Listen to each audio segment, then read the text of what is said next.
So hello everyone, welcome to my channel study for you. So guys, जैसा कि आज जो आपका दिल्ली पुलिस AWO TPO का 16 जनवरी के सेकंड शिफ्ट का एग्ज़ाम हो गया है दोस्तों, जिसका जो है मैं आपको बिल्कुल 100% एक्यूरेट आंसर के साथ जो है इस वीडियो में बताऊंगा।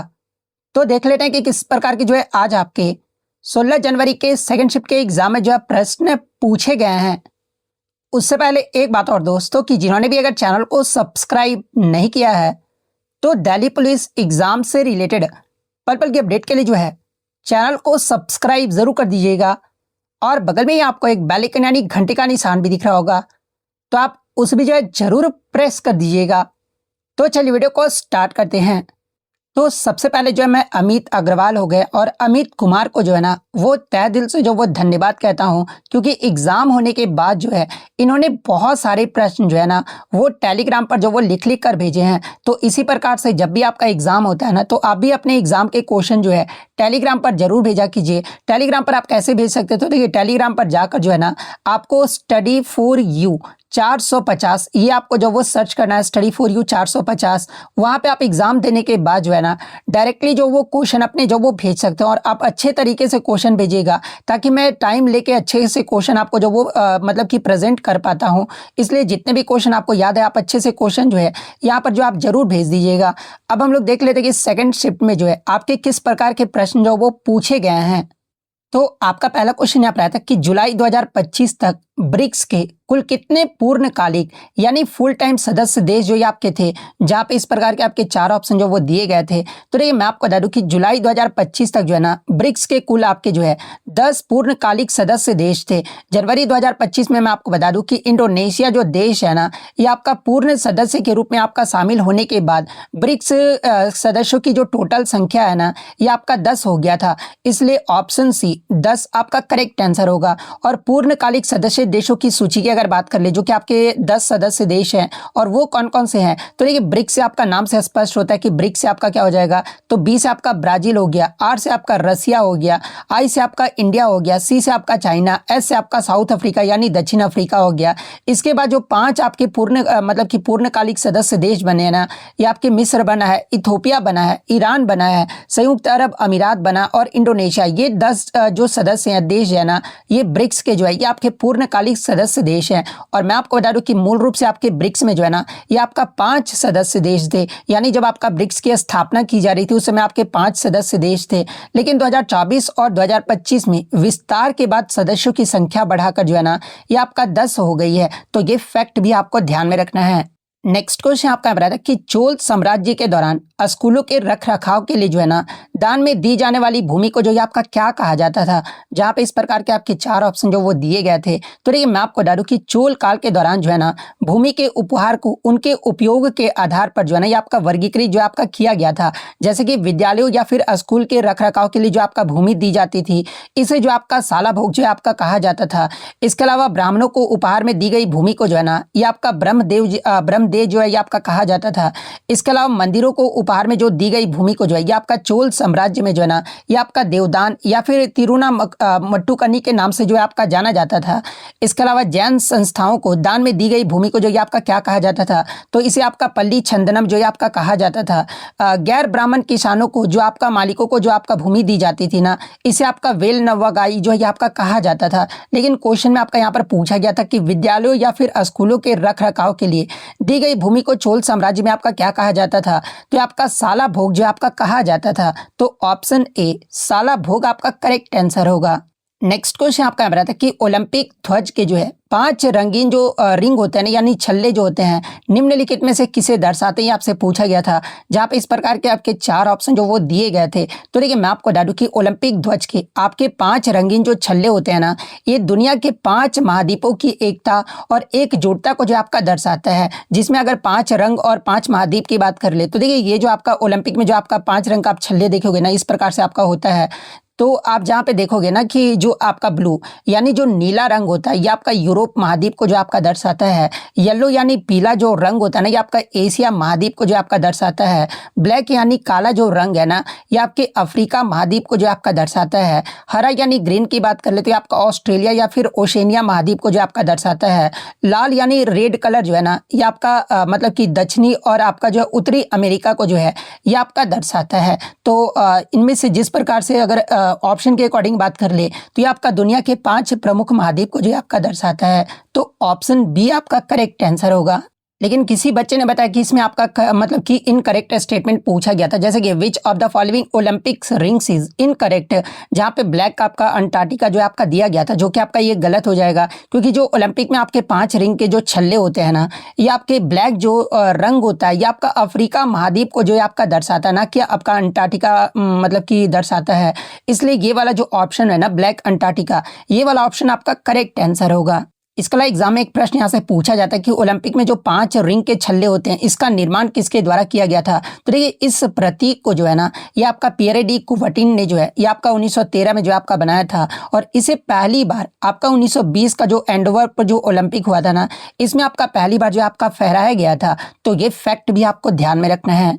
नेक्स्ट क्वेश्चन आपका रहता है कि भारतीय संविधान के अनुसार प्रधानमंत्री की शक्तियां और राष्ट्रपति के साथ उनके संबंधों के संदर्भ में जो है ना, कौन सा कथन जो आपका सही दिया गया है। देखिए, मैं आपको बता दूं कि इस एग्जाम में स्टेटमेंट बेस्ड क्वेश्चन जो है ना, बहुत ज्यादा जो आपके पूछे जा रहे हैं, जहां पे इस प्रकार के आपके 4 ऑप्शन जो वो दिए गए थे। तो देखिए, मैं आपको बता दूं कि भारतीय संविधान के अनुच्छेद 74, 75 और 78 जो है ना, ये प्रधानमंत्री और राष्ट्रपति के संबंधों को जो है ये आपका परिभाषित जो आपका करता है। जिसमें अगर अनुच्छेद 75 की अगर मैं सबसे पहले बात कर लूँ, तो ये आपका राष्ट्रपति जो होते हैं ना, ये प्रधानमंत्री की नियुक्ति करते हैं, और अन्य मंत्रियों की नियुक्ति जो है ना, ये प्रधानमंत्री की सलाह पर जो है ये आपका राष्ट्रपति के द्वारा जो आपका किया जाता है। ये आपका अनुच्छेद 75 के क्लोज 1 में जो आपका कहा गया है। सूचना का माध्यम की बात कर ले तो ये प्रधानमंत्री राष्ट्रपति को जो है ना, मंत्रिपरिषद के सभी निर्णयों और प्रशासन से संबंधित सभी मामलों की जानकारी जो है ये आपका अनुच्छेद 78 के तहत जो आपके देते हैं। सलाह और कार्य की बात कर ले तो देखिए, राष्ट्रपति प्रधानमंत्री की सलाह पर ही जो है ना,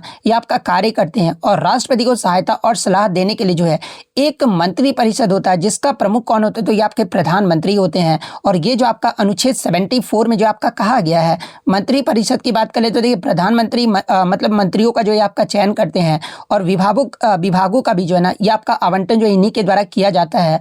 बैठकों की अध्यक्षता भी इन्हीं के द्वारा किया जाता है, और मंत्रिपरिषद को भंग करने की सलाह भी जो है ना, ये आपके दे सकते हैं। इसके अलावा संसद की बात कर ले तो देखिए, प्रधानमंत्री राष्ट्रपति को लोकसभा भंग करने की सलाह जो है आपका दे सकते हैं, और वही मतलब कि संसद के सत्रावसान और सत्र बुलाने की सिफारिश भी जो ये आपके करते हैं।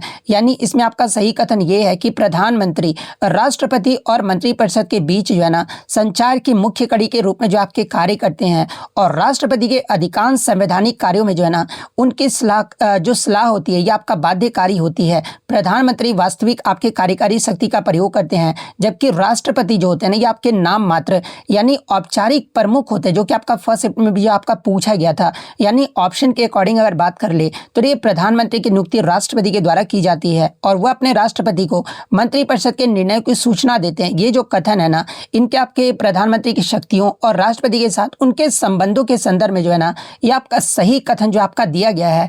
तो ऑप्शन बी आपका यहाँ पे करेक्ट आंसर होगा। नेक्स्ट क्वेश्चन आपका यहाँ पर साइंस से आया था कि जब सांद्र हाइड्रोक्लोरिक एसिड की अभिक्रिया जो है ना, मैंगनीज ऑक्साइड से यानी MnO2 के साथ आपका कराई जाती है, तो कौन सी गैस आपका निकलता है, ये आपसे पूछा गया था। जहाँ पे इस प्रकार के आपके 4 ऑप्शन जो वो दिए गए थे। तो देखिए, मैं आपको बता दूं कि जब मैंगनीज डाइऑक्साइड को जो है ना, सांद्र हाइड्रोक्लोरिक एसिड के साथ आपका गर्म किया जाता है ना, तो ये जो आपका एक रेडॉक्स अभिक्रिया होती है, और इस प्रक्रिया में मैं आपको बता दूं कि HCl का ऑक्सीकरण होकर जो है ये आपका क्लोरीन गैस जो मतलब कि क्लोरीन गैस जो है आपका बनता है, और साथ में आपका प्रोडक्ट क्या बनता है, तो साथ में आपका प्रोडक्ट जो है ना, ये आपका मैंगनीज क्लोराइड आपका बनता है। इसके साथ ही आपका वाटर यानी आपका जल जो है ना, ये आपका उत्पाद के रूप में जो आपका मतलब कि प्राप्त होता है। और इस अभिक्रिया में निकलने वाली क्लोरीन गैस का जो रंग होता है ना, ये भी एग्जाम में पूछा जाता है। तो देखिए, इसमें जो आपका क्लोरीन गैस जो आपका निकलता है, इसका जो रंग है ये आपका मतलब कि हल्का पीला हरा होता है, और इसकी गंध भी जो है आपका बहुत तीखी होती है। तो यही आपसे पूछा गया था कि इस मतलब प्रक्रिया में कौन सा गैस आपका निकलता है, तो ये आपका क्लोरीन गैस जो आपका निकलता है। तो ऑप्शन सी क्लोरीन गैस आपका करेक्ट आंसर होगा। नेक्स्ट क्वेश्चन आपका यहाँ पर आता है कि होमोजीनियस एंड हेट्रोजीनियस कैटालिसिस यानी समांगी और विषमांगी उत्प्रेरण के बीच जो है ना मुख्य अंतर क्या होता है, ये आपसे पूछा गया था।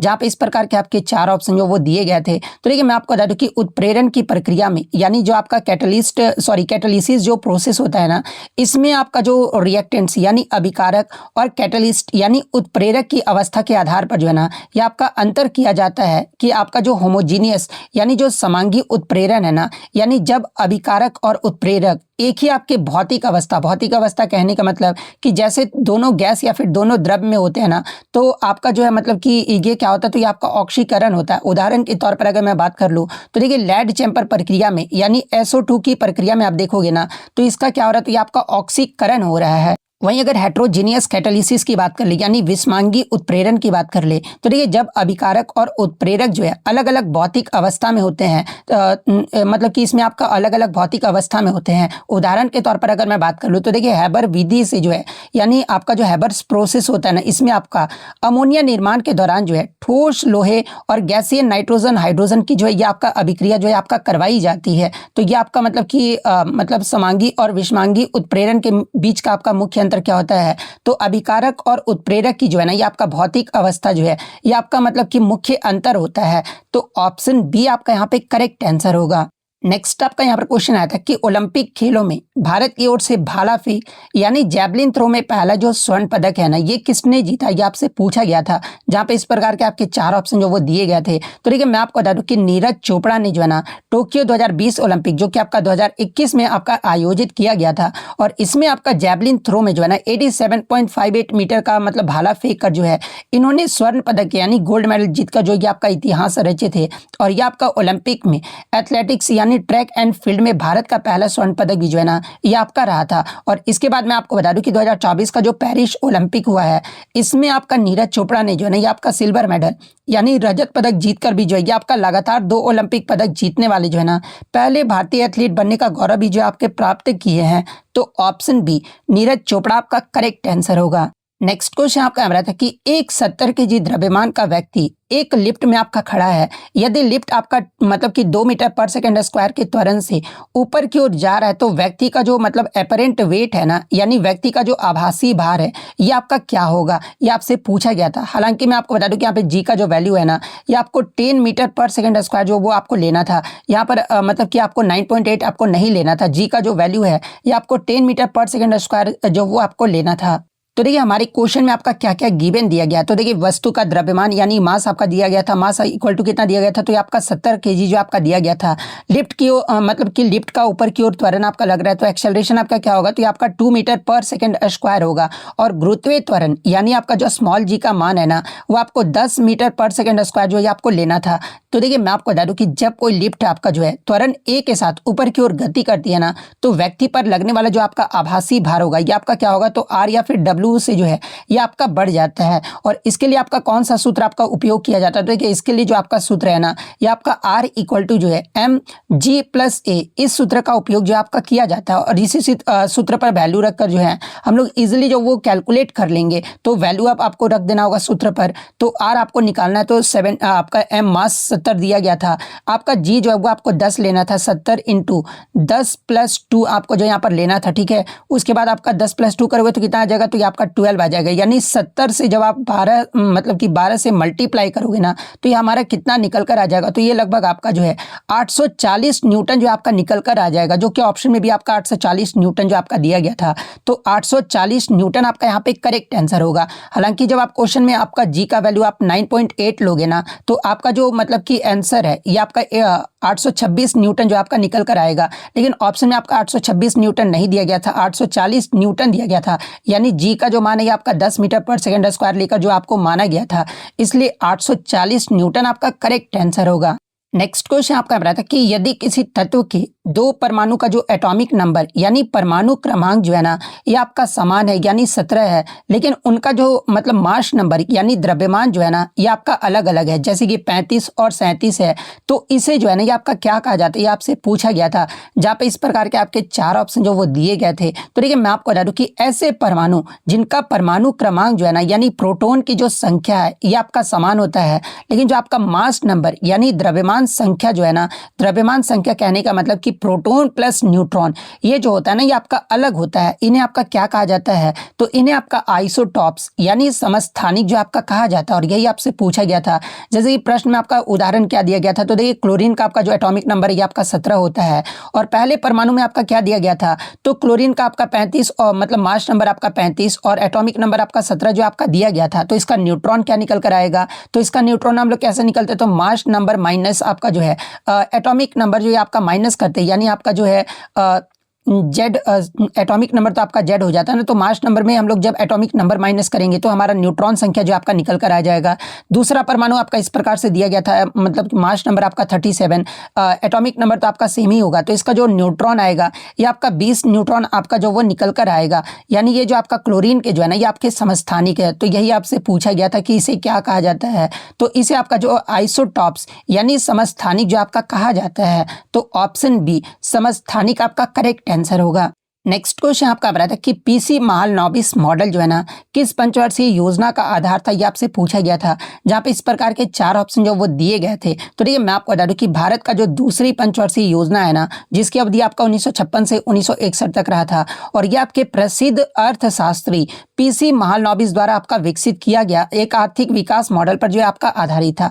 और इस योजना का मुख्य फोकस की बात कर ले तो देखिए दूसरी जो पंचवर्षीय योजना है ना ये आपका औद्योगिकरण यानी इंडस्ट्रियलाइजेशन और विशेष का जो है ये आपका भारी उद्योग जैसे कि आपका भिलाई हो गया, दुर्गापुर और राउरकेला में जो है इस्पात संयंत्रों की स्थापना पर था। और इस मॉडल ने भारत की आर्थिक नीति पर भी जो है ना ये गहरा प्रभाव जो है आपका डाला था, यानी जो पीसी महालनोबिस मॉडल है ये आपका दूसरी पंचवर्षीय योजना पर जो आपका आधारित था। और हेराल्ड डोमर मॉडल के पर पूछा जाता है आपका पहली पंचवर्षीय योजना जो आपका आधारित था। तो ऑप्शन बी दूसरी पंचवर्षीय योजना आपका करेक्ट आंसर होगा। नेक्स्ट आपका यहाँ पर साइंस से आया था कि यदि किसी विद्युत परिपथ में वोल्टेज यानी V को आपका स्थिर रखते हुए रेजिस्टेंस यानी प्रतिरोध को आपका आधा कर दिया जाए ना तो उत्पन्न ऊष्मा यानी हीट पर जो आपका क्या प्रभाव पड़ेगा, ये आपसे पूछा गया था, जहाँ पे इस प्रकार के आपके 4 ऑप्शन जो वो दिए गए थे। तो देखिए जूल्स लॉ ऑफ हीटिंग यानी जूल्स के तापन नियम के अनुसार जो है ना जब वोल्टेज आपका स्थिर रहता है यानी आपका कांस्टेंट रहता है तो उत्पन्न ऊष्मा का जो H का जो सूत्र होता है ना ये आपका क्या होता है, तो I²RT जो है ये आपका मतलब इसका जो वो सूत्र होता है। तो यहाँ पर I की जगह हम लोग क्या मतलब V = IR से हम लोग जो है वो इजीली निकाल देंगे, तो हमारा H = क्या निकल कर आ जाएगा, तो ये हमारा H = जो है ना V²/R × T होगा। यहाँ पर आपका देख रहे हो कि ऊष्मा आपका H है, तो H जो है ना ये आपका क्या है, तो H जो आपका इनवर्सली प्रोपोर्शनल यानी व्युत्क्रम अनुपाती है किसका, तो ये आपका रेजिस्टेंस यानी आपका मतलब कि R का जो है ना ये आपका व्युत्क्रम अनुपाती है, यानी यदि प्रतिरोध R को घटाकर अगर आपका आधा कर दिया जाए यानी R/2 कर दिया जाना तो आपका जो उत्पन्न ऊष्मा होगा ये आपका क्या हो जाएगा, तो ये आपका दुगुना हो जाएगा, क्योंकि आपका मतलब कि इनवर्सली प्रोपोर्शनल है। और नोट आपको ध्यान में ये रखना कि यदि धारा को स्थिर माना जाए तो ऊष्मा जो है ना ये आपका आधा होगा, लेकिन सामान्यतः घरेलू परिपथों में जो है ना वोल्टेज होता है ये आपका स्थिर रहता है। तो इस क्वेश्चन के अकॉर्डिंग अगर बात कर ले तो ये आपका मतलब कि उत्पन्न ऊष्मा क्या होगा, तो ये आपका दोगुना हो जाएगा। ये किस ऑप्शन में, तो ऑप्शन सी में आपका दिया गया है, तो ऑप्शन सी आपका यहाँ पे करेक्ट आंसर होगा। लेकिन किसी बच्चे ने बताया कि सर क्वेश्चन इसमें ये पूछा गया था ना कि यदि वोल्टेज को आपका दोगुना और प्रतिरोध को अगर आप इसका आधा कर दिया जाए ना तो उत्पन्न ऊष्मा क्या होगा, ये आपसे पूछा गया था। तो देखिए मैं आपको अभी तो फॉर्मूला बताना है, H = क्या होगा, V²R × T होता है। तो आपका R तो ये इन्वर्सली प्रोपोर्शनल है, लेकिन H और मतलब विभवांतर जो है ये आपका डायरेक्टली प्रोपोर्शनल है। तो जब आपका मतलब कि वोल्टेज को आपका दोगुना कर दिया जाए और प्रतिरोध को आपका आधा कर दिया जाए तो उत्पन्न जो ऊष्मा होगा ना ये आपका 8 गुना जो है आपका बढ़ जाएगा, क्योंकि ऊष्मा जो होता है ये आपका वोल्टेज के वर्ग के जो है ये आपका समानुपाती होता है यानी डायरेक्टली प्रोपोर्शनल होता है। और प्रतिरोध का क्या होता है, तो ये आपका इन्वर्सली प्रोपोर्शनल यानी आपका जो है मतलब कि व्युत्क्रम अनुपाती होता है। इसलिए अगर ये प्रश्न पूछा गया होगा तो 8 गुना बढ़ जाएगी। ये ऑप्शन आपका करेक्ट आंसर होगा। एक क्वेश्चन आपका ओम्स लॉ का जो है सही परिभाषा क्या होता है ये आपसे पूछा गया था, जहां पे इस प्रकार के 4 ऑप्शन जो वो दिए गए थे। तो देखिए मैं आपको बता दूं कि ओम्स का नियम आपका क्या कहता है कि यदि किसी चालक जैसे कि तार की भौतिक अवस्थाएं यानी तापमान हो गया, दाब आदि स्थिर रखा जाए तो उसमें जो प्रवाहित विद्युत धारा यानी जो इलेक्ट्रिक करंट होगा ना, ये चालक के सिरों के बीच लगाए गए विभवांतर यानी वोल्टेज का जो ये क्या होता है तो ये आपका समानुपाती होता है। और आपका ओम्स के नियम का सूत्र क्या होता है तो ये आपका V = IR होता है, जहां पर R जो होता है ना ये आपका चालक का रेजिस्टेंस यानी प्रतिरोध को आपका दर्शाता है।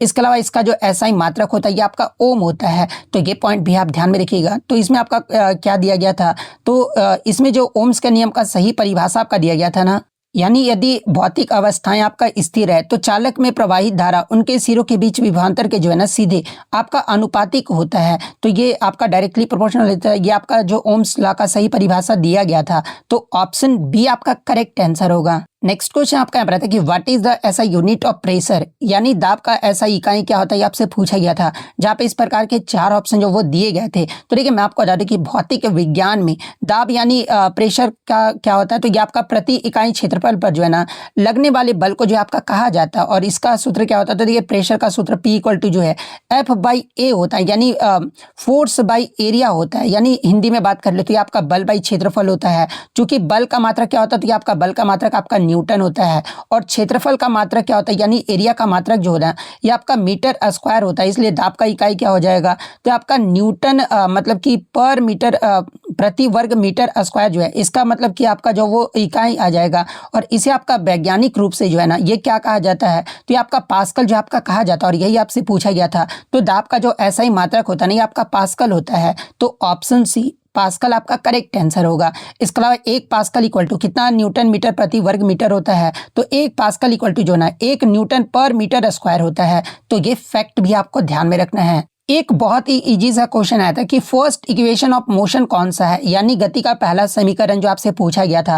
तो देखिए गति के आपके 3 समीकरण होते हैं, जिसमें गति का जो पहला समीकरण आपका क्या होता है तो ये आपका मतलब कि वेलोसिटी टाइम रिलेशन यानी वेग समय संबंध को जो है ना ये आपका दर्शाता है। और पहला समीकरण आपका ये बताता है ना कि समान त्वरण से जो है गतिशील वस्तु का अंतिम वेग समय के साथ जो है ना ये आपका कैसे बदलता है। और इसका मतलब कि सूत्र क्या होता है गति का पहले समीकरण का सूत्र तो ये आपका V = जो है ना U+AT होता है, जहां पर आपका V क्या होता है तो देखिए V जो होता है ना ये आपका फाइनल वेलोसिटी यानी अंतिम वेग आपका होता है। U आपका क्या होता है तो U आपका प्रारंभिक वेग यानी इनिशियल वेलोसिटी होता है। A आपका एक्सेलरेशन यानी त्वरण होता है, और T जो होता है ये आपका टाइम होता है। यही आपका गति का पहला समीकरण होता है।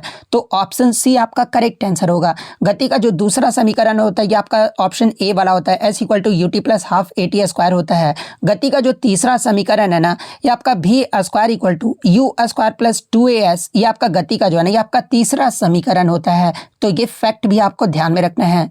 नेक्स्ट आपका क्वेश्चन है कि न्यूटन के गति के जो है तीसरे नियम यानी Newton's third law of motion का जो है ना सही परिभाषा क्या होता है ये आपसे पूछा गया था, जहां पे इस प्रकार के 4 ऑप्शन जो वो दिए गए थे। तो देखिए मैं आपको बता दूं कि न्यूटन्स का तीसरे नियम के अनुसार आपका क्या कहा गया है। तो देखिए जब एक वस्तु जो है ना दूसरी वस्तु पर बल यानी क्रिया आपका लगाती है तो दूसरी मतलब की वस्तु भी जो है ना पहली वस्तु पर जो है ये आपका तुरंत बराबर और विपरीत दिशा में बल यानी प्रतिक्रिया जो है आपका लगाता है। और ये दोनों बल हमेशा जो है ना अलग अलग वस्तुओं पर जो ये आपका कार्य करते हैं। तो यही आपका न्यूटन का मतलब कि तीसरा नियम आपका कहता है, यानी प्रत्येक क्रिया के बराबर और विपरीत प्रतिक्रिया होती है। ये आपका Newton's third law of motion जो है आपका कहता है। यानी इंग्लिश में बात कर ले for every action there is an equal and opposite reaction, ये आपका न्यूटन्स का तीसरा नियम है। तो ये किस ऑप्शन में, तो ऑप्शन सी में आपका दिया गया है। तो ऑप्शन सी आपका यहाँ पे करेक्ट आंसर होगा।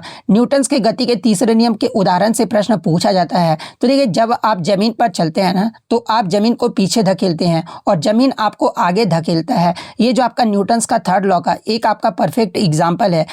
एक आपका रॉकेट का उड़ना, यानी गैस नीचे की ओर आपका निकलती है और रॉकेट ऊपर की ओर जाता है। ये भी आपका न्यूटन्स का जो है ना तीसरे लॉ का जो है एक परफेक्ट उदाहरण है। तो ये फैक्ट भी आपको ध्यान में रखना है। एक आपका रीजनिंग में आया था एनालॉजी से, इस प्रकार का क्वेश्चन था कि जिस प्रकार ऑडोमीटर का जो उपयोग है ना ये दूरी मापने के लिए आपका किया जाता है, उसी प्रकार कंपास का जो उपयोग है ना ये किसे मापने या फिर निर्धारित करने के लिए जो आपका किया जाता है, ये आपसे पूछा गया था। जहाँ पे इस प्रकार के 4 ऑप्शन जो वो दिए गए थे। तो देखिए मैं आपको पहले ही बताया कि ये आपका एनालॉजी पर आधारित प्रश्न है, यानी जिस प्रकार वाहनों में लगा ऑडोमीटर जो है ना आपका ये बताता है कि वाहन ने कुल कितनी दूरी तय की है। उसी प्रकार कंपास यानी द्विक सूचक जो है ना एक आपका ऐसा यंत्र होता है जिसकी चुंबकीय सुई हमेशा जो है ना उत्तर दक्षिण दिशा की ओर जो है आपका संकेत करता है, और इसका जो मुख्य कार्य यात्री या फिर नाविक को जो है सही दिशा मतलब कि सही दिशा का ज्ञान करने के लिए जो है इसका मुख्य कार्य होता है। तो यही आपसे पूछा गया था कि मतलब कंपास का उपयोग किसके लिए किया जाता है, तो ये आपका दिशा निर्धारित करने के लिए जो आपका किया जाता है। तो ऑप्शन बी दिशा आपका यानी डायरेक्शन आपका करेक्ट आंसर होगा। अन्य अगर ऑप्शन की मैं बात कर लूँ तो देखिए स्पीड यानी गति जो है ना इसे आपका स्पीडोमीटर द्वारा जो आपका मापा जाता है। टेम्परेचर की बात कर ले तो इसे आपका जो है थर्मोमीटर द्वारा जो आपका मापा जाता है। एयर प्रेशर यानी वायु दाब की बात कर ले तो इसे आपका बैरोमीटर द्वारा जो है ना ये आपका मापा जाता है। तो ये फैक्ट भी आपको ध्यान में रखना है। एक फिर आपका साइंस में न्यूमेरिकल आया था कि यदि किसी वस्तु का अंतिम वेग यानी फाइनल वेलोसिटी जो है ना ये आपका 0 मीटर पर सेकेंड तय की गई दूरी यानी आपका जो दूरी है ये आपका 50 मीटर है, और प्रारंभिक वेग जो है ना यानी इनिशियल वेलोसिटी u का जो मान है ये आपका 25 मीटर पर सेकेंड है, तो आपका निगेटिव एक्सेलरेशन यानी ऋणात्मक त्वरण क्या होगा ये आपसे पूछा गया था। जहाँ पे इस प्रकार के आपके 4 ऑप्शन जो वो दिए गए थे। तो देखिए क्वेश्चन में आपका क्या क्या गिवन दिया गया है। तो देखिए सबसे पहले मैं आपको बता दूं कि मतलब कि त्वरण की गणना जो है ना ये न्यूटन के गति के तीसरे समीकरण का उपयोग करके जो आपका किया जाता है। जहाँ पे न्यूटन के गति का तीसरा नियम आपका क्या होता है, तो v square equal to u square plus 2as होता है। तो यहाँ पर मैंने आपको बता दिया क्वेश्चन में गिवन क्या क्या है। अंतिम वेग आपका 0 मीटर पर सेकंड आपका दिया गया था। प्रारंभिक वेग यानी इनिशियल वेलोसिटी आपका 25 मीटर पर सेकंड आपका दिया गया था। तय की गई दूरी आपका 50 मीटर दिया गया था। तो एक्सेलरेशन आपको जो वो निकालना था, तो इजिली हम लोग समीकरण पर जो वो वैल्यू पुट कर देंगे। तो जब आप वैल्यू पुट करोगे ना तो आपका इस प्रकार से जो वो देखने को मिलेगा। तो 0 का स्क्वायर क्या होगा, 0 ही होगा। 25 का स्क्वायर 625 होता है। तो 50 इंटू 2 100a, यहाँ पर 100 एक्सेलरेशन हो जाएगा। तो एक्सेलरेशन हम लोग इजीली निकाल लेंगे। एक्सेलरेशन आपका क्या होगा, तो इधर जब आपका जाएगा तो -625 इक्वल टू 100 जो आपका निकल कर आएगा। a इक्वल टू आपका क्या हो जाएगा, तो -625/100 आ जाएगा। तो ये आपका इस प्रकार से आ जाएगा। जब आप इसे डिवाइड करोगे ना तो एक्सेलरेशन का मान क्या आएगा, तो -6.25 मीटर पर सेकेंड स्क्वायर जो है ना ये आपका निकल कर आएगा। यानी ये जो आपका निगेटिव ऋणात्मक आपका क्या दर्शा रहा है, तो ये आपका मतलब कि रिटार्डेशन यानी मंदता को जो है आपका दर्शाता है। और यही आपसे पूछा गया था एक्सेलरेशन आपका क्या निकल कर आएगा, तो आपका -6.25 मीटर पर सेकेंड स्क्वायर जो आपका निकल कर आएगा।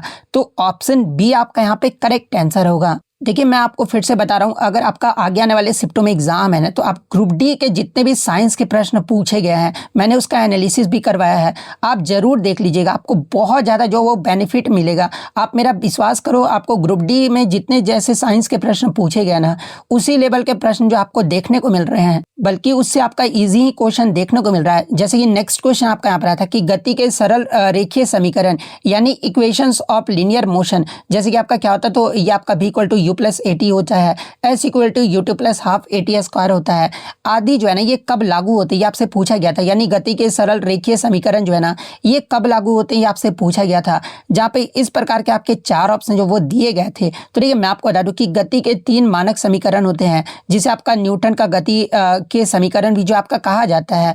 और केवल जो आपका मतलब कि तीनों मानक समीकरण जो है ना ये आपके तभी लागू होते हैं जब वस्तु एक सीधी रेखा यानी सरल रेखीय गति में आपका चल रही हो, और उसका जो एक्सेलरेशन यानी त्वरण जो है ना पूरे गति पथ के दौरान जो है ये आपका कांस्टेंट यानी स्थिर या फिर एक समान जो आपका बना रहे। और यदि अगर आपका मतलब कि त्वरण यानी एक्सेलरेशन बदलता रहता है ना तो इन समीकरणों का उपयोग जो आपका नहीं किया जाता है। जब आपका एक्सेलरेशन बदलता है ना तब आपका मतलब कि किस विधि का उपयोग किया जाता है, तो उस समय आपका कलन यानी कैलकुलस विधि का उपयोग जो है ना ये आपका करना पड़ता है। लेकिन आपसे यहाँ पे क्वेश्चन पूछा गया कि गति के सरल रेखीय समीकरण जो है ये कब लागू होते हैं। तो देखिए मैं आपको बता दूं कि ये आपका कब लागू होते हैं, तो जब आपका त्वरण स्थिर या फिर आपका नियत रहे तब आपका जो वो लागू होते हैं। तो ऑप्शन ए जिन्होंने भी लगाया होगा उनका यहाँ पे करेक्ट आंसर होगा। नेक्स्ट क्वेश्चन आपका यहाँ पर आता है कि law of conservation of mass यानी द्रव्यमान संरक्षण का जो नियम है ना, ये क्या बताता है, ये आपसे पूछा गया था, जहाँ पे इस प्रकार के आपके 4 ऑप्शन जो वो दिए गए थे। तो देखिए मैं आपको बता दूं कि law of conservation of mass यानी द्रव्यमान संरक्षण का नियम जो है ना,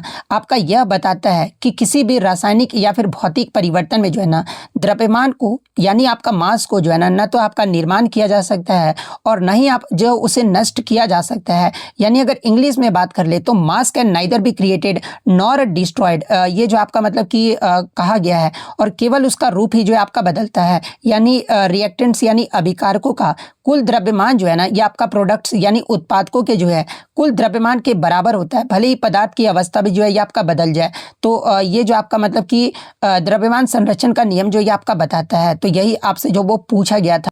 तो इसमें आपका कौन सा ऑप्शन जो है आपका सही दिया गया है, तो ऑप्शन सी वाला आपका जो वो सही दिया गया है। तो ऑप्शन सी आपका यहाँ पे करेक्ट आंसर होगा। एक क्वेश्चन फिर आपका स्टेटमेंट बेस्ड जो है क्वेश्चन देखने को मिला था। 3 समीकरण मतलब कि 3 आपके स्टेटमेंट दिए गए थे। एक तो आपका क्लोरीन वाला स्टेटमेंट मुझे नहीं मिल पाया, लेकिन 2 मतलब कि जो स्टेटमेंट थे ना, वो बच्चों द्वारा मुझे मिल पाए हैं। जैसे कि एक स्टेटमेंट आपके दिया गया था कि सोडियम एक क्षारीय धातु होता है, यानी अल्कली मेटल होता है। सेकंड स्टेटमेंट आपका दिया गया था ना कि पोटेशियम जो है ये आपका एक क्षारीय मृदा धातु होता है, यानी पोटेशियम जो होता है एक आपका अल्कलाइन अर्थ मेटल होता है। ये 2 स्टेटमेंट बच्चों द्वारा मुझे मिल पाए थे, जहाँ पे इस प्रकार के ऑप्शन जो आपके दिए गए होंगे। तो देखिए पहले स्टेटमेंट की बात करें तो देखिए पहला कथन आपका सही है, क्योंकि आधुनिक आवर्त सारणी के अनुसार जो है ना, सोडियम जो है जिसका आपका सिंबल Na होता है और पोटेशियम जो होते हैं ना जिसका सिंबल आपका K होता है, दोनों ही आपके समूह 1 के जो वो आपके तत्व हैं, और समूह 1 के तत्व को आपका क्या कहा जाता है, तो इसे आपका अल्कली मेटल्स यानी क्षारीय धातु जो आपका कहा जाता है। और जो आपके अल्कली मेटल्स होते हैं ये आपके अत्यधिक क्रियाशील भी होते हैं। तो ये पहला स्टेटमेंट तो आपका सही दिया गया है। कथन 2 आपका गलत दिया गया, क्योंकि कथन 2 में आपका दिया गया था कि पोटेशियम जो ये आपका अल्कलाइन अर्थ मेटल है, जो कि एक क्षारीय धातु है, न कि आपका क्षारीय मृदा धातु है। इसलिए आपका सेकंड स्टेटमेंट आपका गलत दिया गया है, क्योंकि क्षारीय जो मृदा धातु होते हैं ना, यानी अल्कलाइन जो अर्थ मेटल्स होते हैं ये आपके समूह 2 के तत्व होते हैं। जैसे कि आपका कैल्शियम, मैग्नीशियम, ये सारे जो होते हैं ये आपके समूह 2 के तत्व हैं। तो कथन दूसरा आपका गलत है, यानी केवल एक ही कथन आपका जो वो सही दिया गया है। तो केवल एक कथन सही किस ऑप्शन में, तो ऑप्शन ए में आपका दिया गया है। तो ऑप्शन ए आपका करेक्ट आंसर होगा।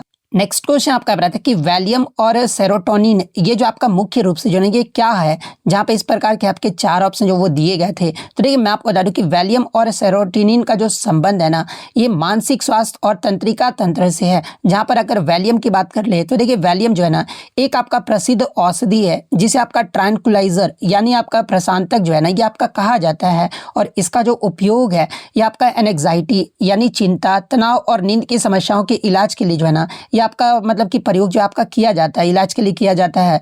इसके अलावा सेरोटोनिन की बात कर ले तो ये आपका शरीर में प्राकृतिक रूप से जो पाया जाने वाला एक आपका न्यूरोट्रांसमीटर है, जो कि मूड को नियंत्रित करता है। और इसे अक्सर जो है ना फील गुड हार्मोन भी जो है आपका कहा जाता है, क्योंकि ये आपका मानसिक शांति और खुशी की भावना के लिए जो है आपका जिम्मेदार होता है। यानी अगर बात कर ले कि ये जो आपका वैलियम और सेरोटोनिन मुख्य रूप से आपका क्या होता है, तो ये जो आपका एक ट्रैंक्विलाइजर्स यानी प्रशांतक होता है। तो ऑप्शन सी ट्रैंक्विलाइजर आपका यहाँ पे करेक्ट आंसर होगा। नेक्स्ट क्वेश्चन आपका बताया था कि प्रति इकाई क्षेत्रफल यानी यूनिट एरिया में प्रवाहित होने वाली इलेक्ट्रिक करंट यानी विद्युत धारा का सूत्र क्या होता है, ये आपसे पूछा गया था। जहाँ पे इस प्रकार के आपके 4 ऑप्शन जो वो दिए गए थे। तो देखिए मैं आपको बता दूं कि प्रति इकाई अनुप्रस्थ काट क्षेत्रफल यानी क्रॉस सेक्शनल एरिया से प्रवाहित होने वाली विद्युत धारा को ही जो है ना ये आपका करंट डेंसिटी यानी धारा घनत्व जो आपका कहा जाता है। और धारा घनत्व को ये आपका मुख्य रूप से किससे दर्शाया जाता है, तो ये आपका अक्षर जे से जो आपका दर्शाया जाता है। और इसका सूत्र क्या हो जाएगा, तो J इक्वल टू जो है ना ये आपका I/A होगा, जहाँ पे I आपका क्या है, तो ये आपका मतलब कि इलेक्ट्रिक करंट यानी विद्युत धारा है, और A जो है ये आपका area of cross sectional area यानी आपका जो है मतलब कि क्षेत्रफल है।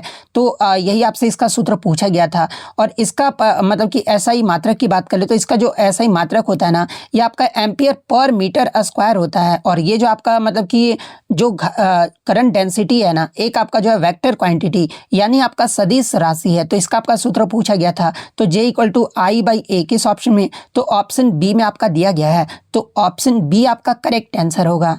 नेक्स्ट क्वेश्चन आपका अपना था कि एंडोस्कोपी प्रक्रिया के दौरान जो है ना मुख्य रूप से क्या किया जाता है, ये आपसे पूछा गया था।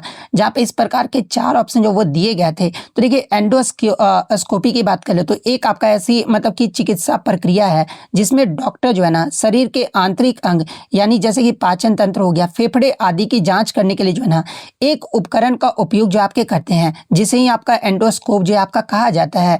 और एंडोस्कोप जो होता है ना एक आपका लंबी, पतली और लचीला ट्यूब होती है जिससे सिरे पर जो है एक लाइट और एक मतलब कि हाई डेफिनेशन कैमरा जो है ना ये आपका लगा होता है। और ये जो कैमरा है ये डॉक्टर को मतलब कि स्क्रीन पर जो है ना आंतरिक अंगों की वास्तविक तस्वीर यानी रियल टाइम इमेज देखने में जो ये आपका मदद करता है। और ये जो प्रक्रिया ये किस मतलब सिद्धांत पर आधारित है, तो देखिए ये जो आपका प्रक्रिया है ना ये आपके टोटल इंटरनल रिफ्लेक्शन यानी पूर्ण आंतरिक परावर्तन के सिद्धांत पर आधारित जो है फाइबर ऑप्टिक्स का उपयोग जो आपका करता है। तो ये पॉइंट भी आप ध्यान में रखिएगा। यानी आपका जो मतलब कि एंडोस्कोपी प्रक्रिया के दौरान मुख्य रूप से आपका क्या किया जाता है, तो एक पतली लचीली ट्यूब और कैमरे का उपयोग करके जो है शरीर के आंतरिक अंगों का निरीक्षण जो ये आपका किया जाता है। तो ऑप्शन बी आपका यहाँ पे करेक्ट आंसर होगा।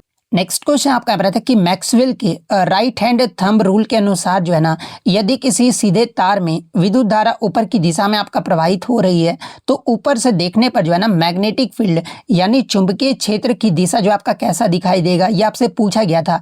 जहाँ पे हो जो आपके 4 ऑप्शन जो वो दिए गए थे। तो देखिए मैं आपको बता दूं कि राइट हैंड थंब रूल यानी दाएं हाथ का जो अंगूठे का नियम है ना ये आपका क्या बताता है। तो देखिए यदि आप अपने दाएं हाथ में धारावाहिक चालक यानी तार को इस प्रकार पकड़े कि आपका जो अंगूठा है ना ये आपका करंट की दिशा यानी ऊपर की ओर संकेत करे, तो मतलब जो आपका मुड़ी हुई जो आपका उंगलियां होती है ना ये चुंबकीय क्षेत्र रेखाओं की दिशा जो है ये आपका बताती है। और जब धारा ऊपर की ओर बहता है ना तो उंगलियां जो है ये आपका एंटी क्लॉकवाइज यानी आपका वामावर्त दिशा में जो है आपका मुड़ता है। इसलिए ऊपर से देखने पर चुंबकीय क्षेत्र जो होता है ना एक आपका एंटी क्लॉकवाइज यानी वामावर्त लूप यानी घड़ी की सुई के विपरीत के रूप में जो है ये आपका दिखाई देगा। और इसके विपरीत अगर क्वेश्चन आपका आगे के शिफ्टों में पूछा जाए तो देखिए यदि धारा नीचे की ओर प्रवाहित होता है ना तो दिशा जो होता है ये आपका क्या होता है, तो ये आपका क्लॉकवाइज होगा यानी दक्षिणावर्त होगा। लेकिन आपसे ऊपर देखने पर चुंबकीय क्षेत्र का दिशा जो वो पूछा गया था, तो ऊपर से देखने पर जो है ना ये आपका एंटी क्लॉकवाइज लूप होता है यानी वामावर्ती लूप में होता है। तो ऑप्शन बी आपका यहाँ पे करेक्ट आंसर होगा। नेक्स्ट क्वेश्चन आपका यहाँ पर था कि धन विधेयक यानी मनी बिल और फाइनेंस बिल यानी वित्त विधेयक के बीच जो है ना मुख्य अंतर के संदर्भ में कौन सा कथन आपका सही दिया गया, ये आपसे पूछा गया था।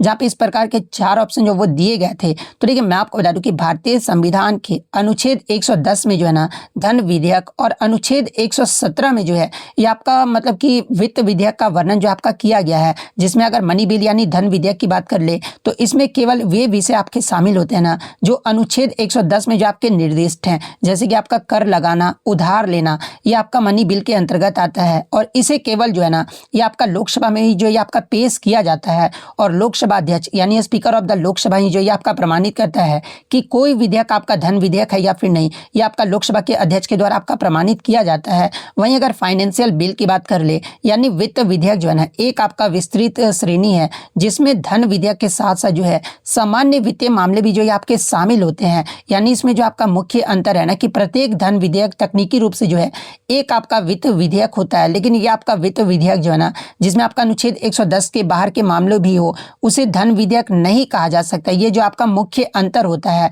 यानी इसमें आपका मतलब मुख्य अंतर ऑप्शन में आपका क्या दिया गया है, तो ये सभी धन विधेयक जो है ना आपके वित्त विधेयक होते हैं, लेकिन सभी वित्त विधेयक जो है ना आपके धन विधेयक नहीं होते हैं। ये जो आपका मुख्य अंतर जो है आपका माना जाता है। तो ऑप्शन सी आपका करेक्ट आंसर होगा। नेक्स्ट क्वेश्चन आपका यहाँ पर आया था कि आवृत्ति यानी फ्रीक्वेंसी का SI मात्रक जो है ना किस वैज्ञानिक के नाम पर आपका दिया गया, ये आपसे पूछा गया था। जहाँ पे इस प्रकार के 4 ऑप्शन जो वो दिए गए थे। तो देखिए मैं आपको बता दूं कि फ्रीक्वेंसी का SI मात्रक जो है ना ये आपका क्या होता था, ये आपका हर्ट्ज होता है। और ये जो नाम है ना ये आपका जर्मन भौतिक विज्ञानी हेनरिक रुडोल्फ हर्ट्ज के सम्मान में जो है ना ये आपका दिया गया है। और इन्होंने ही जो है ये आपका विद्युत चुंबकीय तरंग यानी इलेक्ट्रोमैग्नेटिक वेव्स की खोज में जो है महत्वपूर्ण योगदान जो आपके दिए थे। और 1 हर्ट्ज का मतलब क्या होता है, तो ये आपका प्रति सेकंड 1 चक्र होता है यानी साइकिल पर सेकंड होता है। तो ये आपका किस वैज्ञानिक के नाम पर आपका दिया गया है, मतलब कि फ्रीक्वेंसी का SI यूनिट, तो ये आपका हेनरिक हर्ट्ज के नाम पे जो आपका दिया गया है। तो ऑप्शन बी हेनरिक हर्ट्ज आपका करेक्ट आंसर होगा। नेक्स्ट आपका क्वेश्चन आता है कि एक विद्युत रासायनिक सेल यानी इलेक्ट्रोकेमिकल सेल में जो है ना ऑक्सीडेशन यानी ऑक्सीकरण और रिडक्शन यानी अपचयन की जो प्रक्रिया है ना ये कहाँ पर संपन्न होती है, ये आपसे पूछा गया था। जहाँ पे इस प्रकार के चार ऑप्शन जो वो दिए गए थे। तो देखिए मैं आपको बता दूं कि इलेक्ट्रोकेमिस्ट्री यानी विद्युत मतलब कि रसायन की जो है ना सार्वभौमिक नियम के अनुसार सेल चाहे आपका कोई भी हो, चाहे आपका गैल्वेनिक सेल हो या फिर इलेक्ट्रोलाइटिक सेल हो, इस पे आपका इलेक्ट्रोड पर होने वाली जो अभिक्रियाएं होती है ना ये आपका निश्चित होती है। जैसे कि आपका मतलब कि एनोड की बात कर लो तो ये आपका वह इलेक्ट्रोड है जहां पर आपका ऑक्सीडेशन यानी ऑक्सीकरण होता है, जिसका कहने का अर्थ ये हुआ कि ऑक्सीडेशन में आपका क्या होता है, तो यहाँ पर आपका लॉस ऑफ इलेक्ट्रॉन्स होता है यानी इलेक्ट्रॉन का त्याग करना, ये जो आपका ऑक्सीडेशन कहलाता है। कैथोड की बात कर लो तो ये आपका वह इलेक्ट्रोड है जहां पर रिडक्शन यानी अपचयन होता है। अपचयन में आपका क्या होता है यानी रिडक्शन में आपका क्या होता है, तो आपका गेन ऑफ इलेक्ट्रॉन यानी इलेक्ट्रॉनों का ग्रहण करना जो है ये आपका मतलब कि रिडक्शन में होता है। और इसे याद रखने का एक प्रसिद्ध आपका जो है मतलब कि सिंपल सा एक आपका ये होता है।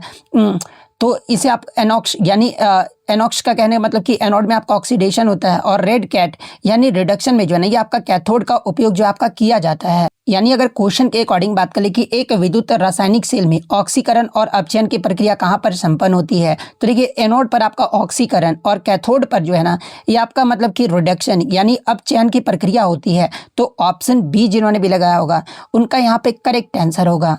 नेक्स्ट क्वेश्चन आपका यहाँ पर आता है कि एंटीसेप्टिक और आपका कीटाणुनाशक यानी डिसइंफेक्टेंट के बीच जो है ना मुख्य अंतर क्या होता है, ये आपसे पूछा गया था। जहाँ पे इस प्रकार के आपके जो वो चार ऑप्शन जो वो दिए गए थे। तो देखिए मैं आपको बता दूं कि एंटीसेप्टिक ये आपके वे रसायन मतलब कि रसायन है जो सूक्ष्म जीवों को जो है ना ये आपके मारते हैं या उनकी वृद्धि को जो आपके रोकते हैं। लेकिन मैं आपको बता दूं कि ये आपके जीवित ऊतक यानी लिविंग टिश्यू जैसे कि आपका त्वचा हो गया, घाव या फिर मसूड़ों के लिए जो है ना ये आपका सुरक्षित होता है। उदाहरण के तौर पर अगर बात कर ले तो देखिए डेटॉल हो गया, इसके अलावा शेवलोन या फिर आयोडीन जो हो गया ना एक आपका एंटीसेप्टिक का जो आपका उदाहरण है। इसके अलावा डिसइंफेक्टेंट की अगर मैं बात कर लूँ यानी आपका जो है मतलब कि कीटाणुनाशक की बात कर ले तो ये आपके अधिक शक्तिशाली रसायन होते हैं जो सूक्ष्म जीवों को जो है आपका नष्ट करते हैं, लेकिन ये आपके जीवित कोशिकाओं के लिए हानिकारक हो सकते हैं।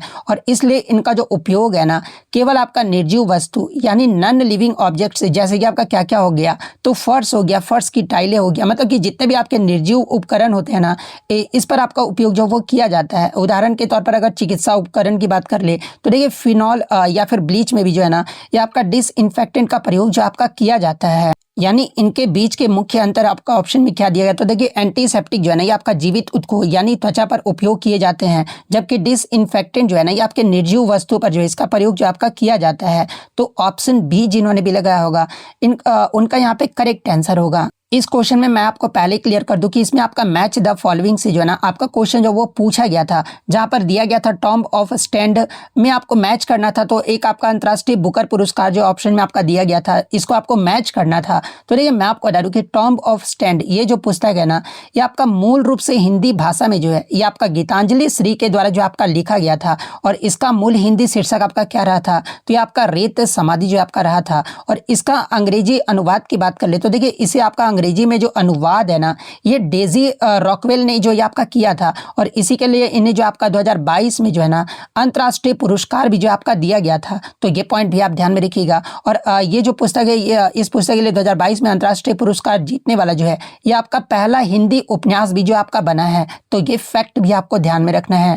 नेक्स्ट क्वेश्चन आपका बता था कि वीर नाट्यम नृत्य में वीरभद्र की क्या भूमिका होती है, ये आपसे पूछा गया था। जहाँ पे इस प्रकार के चार ऑप्शन जो वो दिए गए थे। तो देखिए मैं आपको बता दूं कि वीर नाट्यम जो है ना आंध्र प्रदेश का जो है एक आपका प्राचीन फोक डांस यानी लोक नृत्य है। और पौराणिक कथाओं के अनुसार जो है ना जब सती ने अपने पिता दक्ष के यज्ञ में जो है आत्मदाह कर लिया था ना तब भगवान शिव जो है अत्यंत क्रोधित हो गए थे और उन्होंने अपनी जटा से वीरभद्र को जो ये आपका उत्पन्न किया था। और वीर नाट्यम जो है ना इसी वीरभद्र के सौर्य और शिव के तांडव का जो है एक आपका प्रदर्शन जो आपका माना जाता है। और वीरभद्र के अगर कार्य की बात कर ले तो देखिए इस नृत्य में नर्तक जो है ना स्वयं को वीरभद्र के रूप में आपके प्रस्तुत करता है और उसका मुख्य कार्य जो है ये आपके भगवान शिव के जो है ना रौद्र रूप यानी क्रोध रूप को जो आपका जीवंत करना होता है। और वीरभद्र का पात्र जो है आपका वीरता, साहस और प्रतिशोध को जो का प्रतीक जो है आपका माना जाता है। यानी आपका वीर नाट्यम नृत्य में वीरभद्र की क्या भूमिका होती है, तो ये आपके भगवान शिव के क्रोध के प्रतीक के रूप में जो है ना नृत्य का मुख्य पात्र होते हैं? तो ऑप्शन बी जिन्होंने भी लगाया होगा उनका यहाँ पे करेक्ट आंसर होगा। एक आपका मैथ से क्वेश्चन देखने को मिला था कि एक नियमित नौभुज यानी रेगुलर नैनोगॉन के प्रत्येक आंतरिक कोण में जो है ना यानी आंतरिक कोण यानी इंटीरियर एंगल का मान जो ये कितना होता है ये आपसे पूछा गया था, जहाँ पे इस प्रकार के आपके 4 ऑप्शन जो वो दिए गए थे। तो देखिए मैं आपको बता दूं कि किसी भी नियमित बहुभुज यानी रेगुलर पॉलीगॉन के प्रत्येक आंतरिक कोण यानी इंटरनल कोण के जो ज्ञात करने का सूत्र होता है ये क्या होता है? तो n-2 into 180 degree by n जो होता है ये आपका मतलब कि इसका सूत्र होता है, जहाँ पर n जो होता है ना ये आपके भुजाओं की जो ये आपका संख्या होती है। तो यहाँ पर आपका मतलब कि नौभुज के बारे में पूछा गया था यानी नैनोगोन के बारे में पूछा गया था। तो नैनोगोन में n इक्वल टू क्या होगा? तो ये आपका 9 हो जाएगा। और सबसे पहले कोनों का कुल योग हम लोग सबसे पहले निकाल लेंगे। तो इस सूत्र से हम लोग मतलब कि कोनों का कुल योग जो आप निकाल लोगे, तो जब जैसे ही इस वैल्यू पे कैलकुलेट करोगे ना तो आपका कोनों का जो कुल योग निकल कर आएगा ये आपका 1260 डिग्री जो आपका निकल कर आएगा। अब प्रत्येक कोनों के लिए इसे आपका 9 से विभाजित करना होगा। तो जब 9 से विभाजित करोगे ना तो इसमें जब आप 9 से डिवाइड करोगे तो ये आपका 140 डिग्री जो आपका निकल कर आएगा। यानी क्वेश्चन में आपसे यही पूछा गया था कि एक आपका नियमित नौभुज के प्रत्येक आपका जो इंटीरियर एंगल का मान कितना होगा? तो ये आपका 140 डिग्री होगा। तो ऑप्शन बी 140 डिग्री आपका करेक्ट आंसर होगा। इसके अलावा अगर कंप्यूटर से बात कर ले तो देखिए कंप्यूटर में ईमेल से रिलेटेड आपके कई सारे क्वेश्चन जो वो पूछे गए थे। इसके अलावा अंडो, रेडो एंड सेव का ऑप्शन किस में होता है ये आपका मतलब कंप्यूटर में क्वेश्चन देखने को मिला था। एक कंप्यूटर में आपका क्वेश्चन देखने को मिला था कि किसी फाइल का नेम पहले समथिंग डॉट डॉक्स था एंड बाद में आपका फाइनल डॉट डॉक्स हो गया, तो इसका क्या मतलब है? ये आपका कंप्यूटर में जो आपका पूछा गया था। एक क्वेश्चन आपका देखने को मिला था कि किसी डॉक्यूमेंट में किसी वर्ड को चुनने के लिए कितनी बार माउस से टैप करना चाहिए या लेटर को टैप करना चाहिए, आपका क्वेश्चन देखने को मिला था। एक क्वेश्चन आपका कंप्यूटर में था कि सर्च क्वेरी क्या होती है ये आपसे पूछा गया था। तो ये आपका कंप्यूटर के प्रश्न थे। इसके अलावा अगर अन्य कंप्यूटर की बात कर ले तो देखिए कंप्यूटर में जो है आपका क्लिप बोर्ड से जो आपका क्वेश्चन देखने को मिला था व्यू टैब से था कि उसमें इसका ऑप्शन पूछा था पेज ब्रेक और मार्जिन, इस प्रकार से आपका क्वेश्चन देखने को मिला था। ईमेल से ड्राफ्ट ईमेल को फाइनल डॉक्यूमेंट नाम देकर उसमें क्या मतलब कि चेंजमेंट होगा ये आपका जो वो पूछा गया था। और एक ये था कि किसी फाइल को बगैर नाम से सेव करने पर क्या प्रॉब्लम होगी, ये आपका जो वो पूछा गया था। एक आपका सम का फॉर्मूला भी जो है आपका पूछा गया था। एड्स ऑन में क्या प्रॉब्लम होती है ये भी क्वेश्चन आपका मतलब कि पूछा गया था। साइंस में हर शिफ्ट में आपके मतलब 2 से 3 न्यूमेरिकल के प्रश्न जो है ना वो पूछे गए थे और बच्चे ने रिव्यू दिया कि सर जीके बहुत हार्ड थी। वैसे मैथ करने लायक था, वो भी आपका 17 से 18 क्वेश्चन जो है ना मैथ्स जो आपका करने लायक था। इसके अलावा बच्चे ने ये भी रिव्यू दिया कि सर इस पेपर में रीजनिंग जो था ना ये आपका मैथ से जो वो टफ था। रीजनिंग में आपका सेटिंग अरेंजमेंट इन लाइन के क्वेश्चन जो है ये कंफ्यूजिंग टाइप के क्वेश्चन जो वो देखने को मिल रहे हैं। एक क्वेश्चन आपका जीके जीएस में आया था कि एफडीआई एंड इसके जैसी एक और पूछी थी मतलब टीजीआई क्या इन दोनों के केवल सेबी कंट्रोल करता है, इस प्रकार का एक क्वेश्चन भी जो वो देखने को मिल रहा था। तो अगर ये वाला क्वेश्चन याद है तो आप कमेंट करके जरूर बता दीजिएगा इसमें क्या जो वो पूछा गया। इसके अलावा अगर आपका थर्ड शिफ्ट में एग्जाम है तो आपको टेलीग्राम पर जाना है, ठीक है। टेलीग्राम पर जाकर जो है मैं यहाँ पर फिर से लिख दे रहा हूँ स्टडी फॉर यू 450 ये आप सर्च कीजिएगा। और थर्ड शिफ्ट में अगर आपका एग्जाम है तो आपको अच्छे से प्रश्न याद है तो आप डायरेक्टली मैसेज करके जो क्वेश्चन जरूर बता दीजिएगा। तो अगर वीडियो पसंद आई तो वीडियो को लाइक जरूर कर दीजिएगा। और इतने एक्यूरेट क्वेश्चन आपको कोई भी चैनल पर देखने को नहीं मिलेगा। भले ही मैं थोड़ा लेट लाऊंगा लेकिन आपको बहुत ज़्यादा क्वेश्चन ला कर दूंगा और अच्छे लेवल से क्वेश्चन ला कर दूंगा, मतलब जो एग्जैक्टली एग्जाम में पूछा गया है उसी प्रकार से जो वो क्वेश्चन ला कर दूंगा। तो चैनल को जो वो जरूर सब्सक्राइब कर लीजिएगा। तो मिलते हैं नेक्स्ट वीडियो, तब तक thank you, all the best.